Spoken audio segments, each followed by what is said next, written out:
Good morning, welcome to the maiden episode of the Morning Messiah podcast. I am your host, King Karaoke, and I'm incredibly excited to finally bring this space into life. If you are waking up, driving up to work, or just having your morning coffee, I'm glad to have you here. This podcast is strictly dedicated to looking at the hard truths, emerging issues, and low realities shaping our society today. We are here to quote the truth in sugar. We are here to talk about whatever that is actually happening on the ground. Let me tell you something. We are diving straight into the deep end today. And on this first episode, we are looking at the three massive waves that have hit our society right now. The first one and the craziest one is the aftermath of the massive Summer Tides Festival in Malindi. Ilikuwa mbaya. There's a whole heavy moral conversation that it has sparked. Second, we are breaking down the trend of Goonism, that every political event has goons from the government and other places coming and fighting all around, and we have the government and opposition blaming each other, and these loud youths have completely hijacked political spaces. And finally, we'll talk about the heartbreaking travel and job scams that have trapped this country, leaving our desperate youths stranded abroad. Grab your cup of tea. You have to forgive me, it's my first one. Grab your cup of tea and let's merge into these realities. Let's have this conversation. This is the Truth Messiah episode 1, and Jesus Christ, this is the Jesus. This is the Morning Messiah episode 1, and let's start at the coast. Over the weekend, the Summer Tides Festival took Malindi by storm. Nakwambia your place. Over 15,000 young levelers completely walikuwa wamejaa huko, wamepark out all hotels, living up Airbnbs imejaa, the Lost Beach imejaa, like every place was full by people wenye 90% of them were half naked. Now, from an economic standpoint, it was a massive win for Malindi. Imagine that everybody was selling, from food, from drinks, from places za kukaa, from clubs. Everyone was having fun, but it had a massive social and moral effect to the community. Now, okay, right now, local clerics and community elders in Kilifi are up in arms, and also Kenyans all over social media are wondering: was it Sodom and Gomorrah, or was it just Summer Tides? Because think about it, homosexuality was all over the place. People, I mean, nobody even. The level of sexual and everything and public nudity, open prostitution, reckless behavior at the beaches. They are even holding prayer meetings to demand that authorities never allow the festival back to Malindi. I'm even asking myself, is this who we are really as Kenyans? Because we cannot just pretend that this is what happens just when we go to Malindi for summer tides. I tend to think that this is how we behave in everyday life. We behave like that. Kenyans, at this point, we have to allow ourselves to accept that we have some level of sexual immorality, a very serious level, a very high level of prostitution that is open here. It's just that hatuendange kukaa pale kwa barabara like the people in Koinange. But I think the summer tides showed how immoral our youth have gotten over the years. Now, we all want our economy to grow, and young people definitely deserve to have a space to unwind and have fun. But as a society, it forces us to ask tough questions. Where do we draw the line between entertainment and losing our basic moral fabric? As we become a society that is willing to sacrifice its cultural values, public decency for a weekend of business, boom, and fun, it's a slippery slope. And it's something we seriously need to think about. Honestly, it's something that this nation needs to think about. We summer tides, huko ile kitu ilikuwa inatoka ni ukimwi, mimba zenye hazieleweki, na watu wenye walikuwa wamejificha kwa closet for a long time. I heard there is a video that is circulating online talking about of a guy alikuwa amepangiwa line. Yeah? Alikuwa amepangiwa line na majamaa hata hungedhania hawakuangi straight. Anyway, moving out away from the beach, let's look at our political arena and specifically a trend that is getting uglier by the day. We call it Goonism. Lately, it seems like we cannot hold a political rally or a public meeting in peace because it seems a group of loudly hostile hired dudes cause chaos, and we are seeing political leaders actively mobilizing youths. I'm surprised that most of these political leaders are not arrested, taking advantage of hungry, unemployed men, feeding them and cheap alcohol, drug substances, giving them a few hundred shillings, and weaponizing them to attack their opponents at rallies.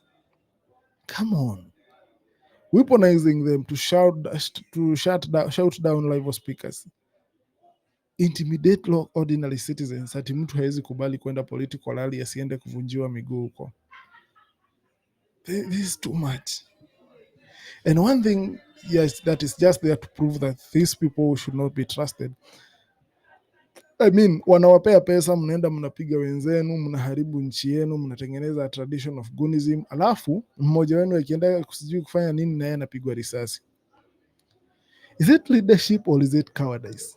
When politics becomes about who can hire the loudest or the laughest goons to shout the loudest, and we completely lose the room for genuine, peaceful, and country development dialogues. To the youths who find themselves being recruited in these groups, I want to ask you a very personal question. Look at the politician who is handing you 500 shillings to throw stones or cause a scene at a rally. Ask yourself, where is his own children? His children are comfortably studying in a private university somewhere abroad, secure and safe. They aren't in the hot sun risking and beating and arresting beating people, arresting their own mothers and sisters and beating them, and or even worse. Let's stop letting ourselves be used as cheap political muscle for leaders who will get your name and money, then you'll be this guy will destroy your name, will destroy your life for the money, na atakuacha hapo na hata ishughulika na wewe. Mimi huwa inaniuma sana ukiona kijana akitembea na ile kijiti ya nini, ile mti ya jembe. Yeah, ati hamta disrespect kiongozi wetu, and you are beating your own neighbors.